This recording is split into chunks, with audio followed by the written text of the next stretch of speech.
Good morning friend.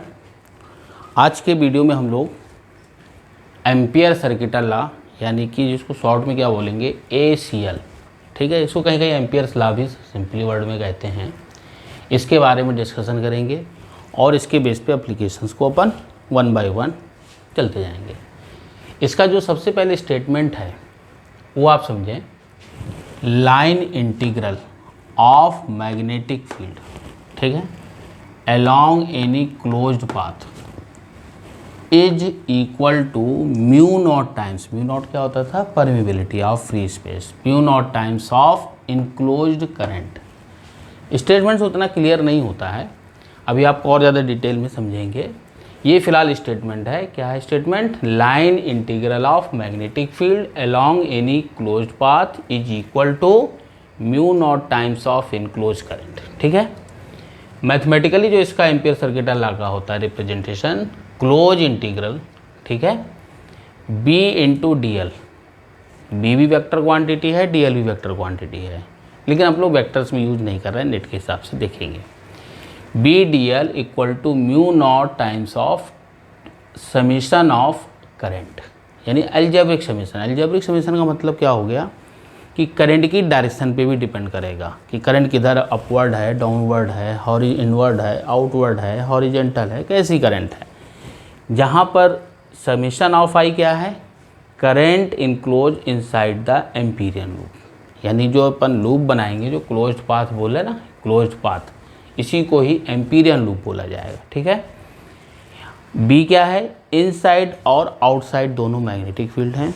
Mu naught आपको बता ही दिया क्या है, परमेबिलिटी ऑफ फ्री स्पेस, इसकी वैल्यू कितनी होती थी 4 पाई इंटू 10⁻⁷। ये जो पूरा एम्पियर्स लॉ का स्टेटमेंट है, इसको तो पहले आप लोग नोट कर लीजिए, ठीक है, और इसके बाद डिटेल में अपन लोग डिस्कशन करते हैं, इसको आप समझेंगे। पहले इसको नोट कर लीजिए आप लोग। तो हम लोग एम्पियर लूप का स्टेटमेंट वगैरह देखे थे। अब इसमें हम लोग को मान लो कई सारे वायर हैं, ठीक है, कई सारे वायर हैं, एक में I1 करंट फ्लो रही है, एक में I2, एक में I3, एक में I4, ठीक है। हमको मान लिया कोई P पॉइंट पे इस पर मैग्नेटिक फील्ड निकालना है कि इन चारों वायर की वजह से मैग्नेटिक फील्ड क्या होगी। अभी हम लोग सिंगल वायर का निकाल रहे थे, डबल वायर का निकाल रहे थे, अब कई सारे वायर हैं। देखो इसमें I1 क्या है, ऊपर की तरफ करंट जा रही है, सिमिलर वे में I2 भी ऊपर जा रही है, I3 भी ऊपर जा रही है, I4 भी ऊपर जा रही है, ठीक है, I4 नीचे जा रही है, ठीक है। अब इसमें चार करंट हैं, ये दोनों वर्टिकल है, इसको हमको P पॉइंट पे निकालना है। P पॉइंट पे हमको मैग्नेटिक फील्ड निकालनी है। इस P पॉइंट से होते हुए हम लोग एक इमेजनरी लूप खींचते हैं, किसी भी शेप का हो सकता है, सर्कुलर भी हो सकता है, स्क्वायर भी हो सकता है, एनी शेप का, आर्बिट्रेरी शेप का हो सकता है। तो हमको ऐसे खींचना है कि चारों वायर इस लूप के अंदर आ जाएं।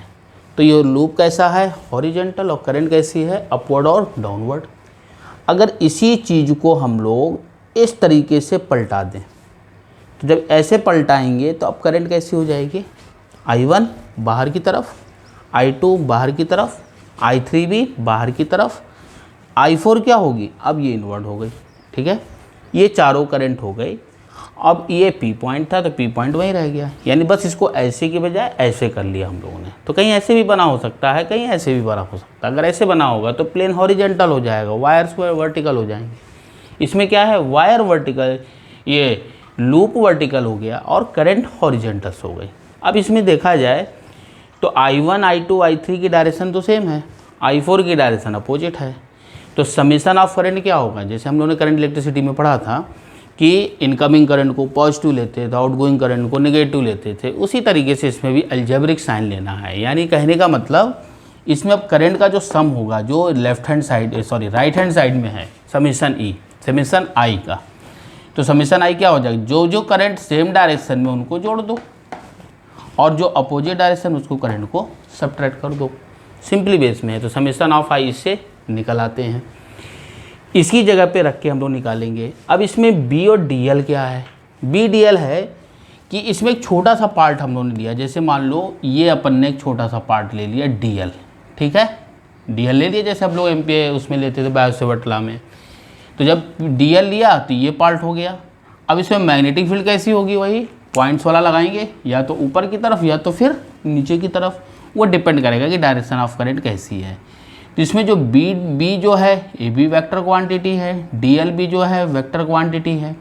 तो कहने का मतलब अब इसमें जो BDL है इनके बीच में एंगल्स मान लिया कितना बन रहा है, थीटा बन रहा है, ठीक है।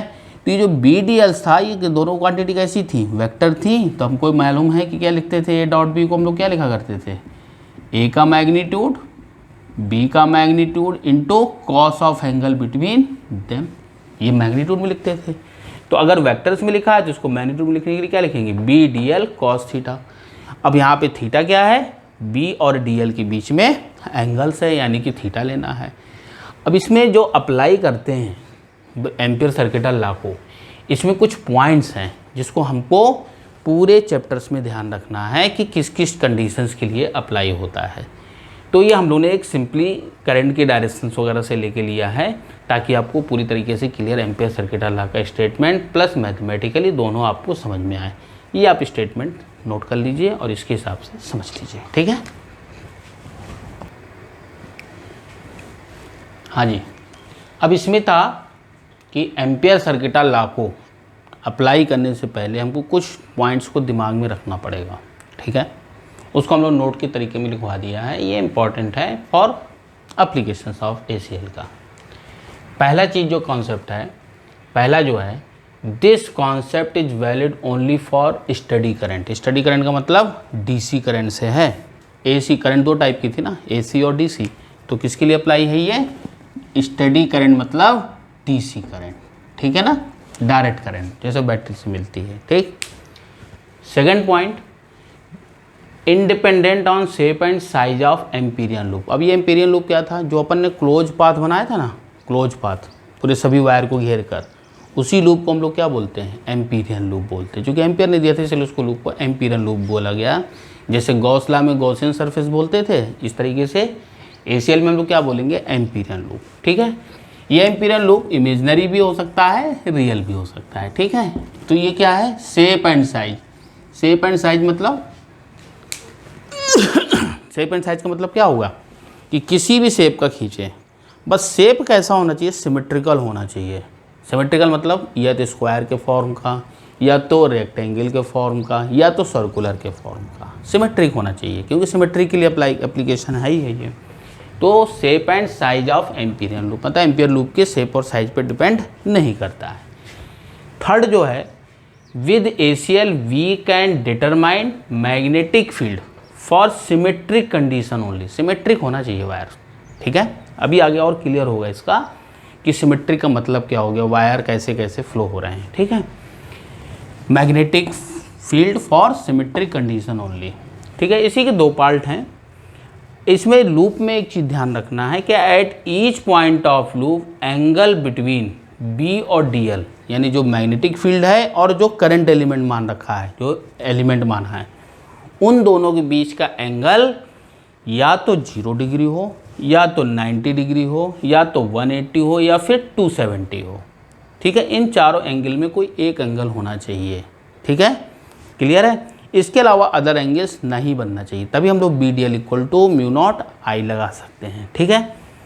सेकंड जो इसका कंडीशन है कि at each point of loop, जो लूप बनाएंगे ना, उस लूप पर magnitude of B, magnitude of B मतलब जो मैग्नेटिक फील्ड का मैग्नीट्यूड है वो या तो 0 हो या तो कांस्टेंट हो, मतलब ये नहीं कि फ्लक्चुएशन में बदलता हो, ठीक है।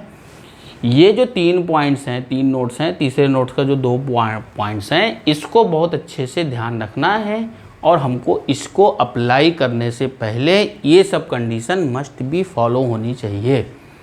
पहला वो जो बता दिया, स्टडी करंट के लिए मतलब AC के लिए नहीं है। दूसरा, एम्पीरियन लूप के शेप और साइज पर डिपेंड नहीं करेगा।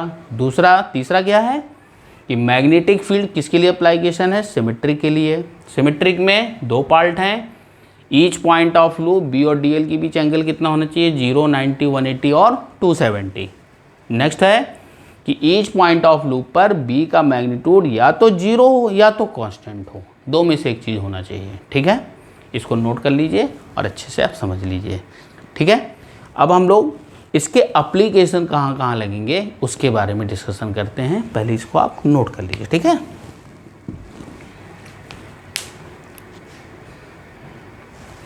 तो हम लोग एप्लीकेशन ऑफ एसीएल यानी कि एम्पियर सर्किट ला के कितने एप्लीकेशन है उसके बारे में जान लें। हम लोग बायो सेवर्टर ला के देख लिया था, अब एसीएल का देखना है। एसीएल मतलब एम्पियर सर्किट ला। इसमें क्या है, magnetic field at a point due to, मतलब सभी में कॉमन पॉइंट है और उस पॉइंट पे हमको मैग्नेटिक फील्ड निकालना है। तो कौन कौन से एप्लीकेशन किसकी किसकी वजह से, तो जो पहला है infinite long current carrying wire, जिसे हम लोग बायो सेवर्टर लॉ में भी निकाले थे, यहाँ से वो वेरिफिकेशन होना चाहिए। दूसरा है सॉलिड सिलेंड्रिकल लॉन्ग वायर। अब जैसे वायर होता है तो थिन भी वायर होता है, मोटा वायर यानी कि जस्ट लाइक जैसे मार्कर है इतना थिक वायर भी हो सकता है, तो इसको क्या बोल सकते हैं, सिलेंड्रिकल वायर। ठीक है, सॉलिड सिलेंड्रिकल लॉन्ग वायर बहुत लंबा है, उसकी वजह से किसी पॉइंट पे निकालना है। तीसरा है infinite long hollow cylindrical wire. Hollow मतलब जैसे पाइप होता है, खोखला पाइप होता है, अब काफ़ी इनफाइनाइटली लॉन्ग है, उसकी वजह से किसी पॉइंट पे मैग्नेटिक फील्ड निकालना है। ठीक है, हॉलो सिलेंड्रिकल वायर बस हॉलो होना चाहिए। चौथा जो है थिन हॉलो सिलेंडर। अब हॉलो सिलेंडर कैसा हो, पाइप जैसा हो सकता है कि पाइप या तो बिल्कुल उसकी इंटरनल रेडियस और आउटरनल रेडियस हो, ठीक है, एक्सटर्नल और इंटरनल रेडियस।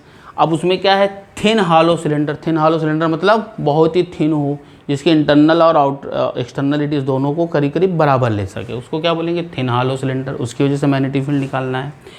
पांचवा जो है सोलेनाइड, छठवां जो है टोराइड। यानी इतने एप्लीकेशन हमको पढ़ने हैं। ठीक है, इसको सबको एप्लीकेशन आप एक एक करके हम लोग डिस्कशन करते जाएंगे, आप इसको देखते जाएंगे। समझ में आया, इसको नोट कर लीजिए जिसमें एसीएल में आता जाए। ठीक है, नोट करिए।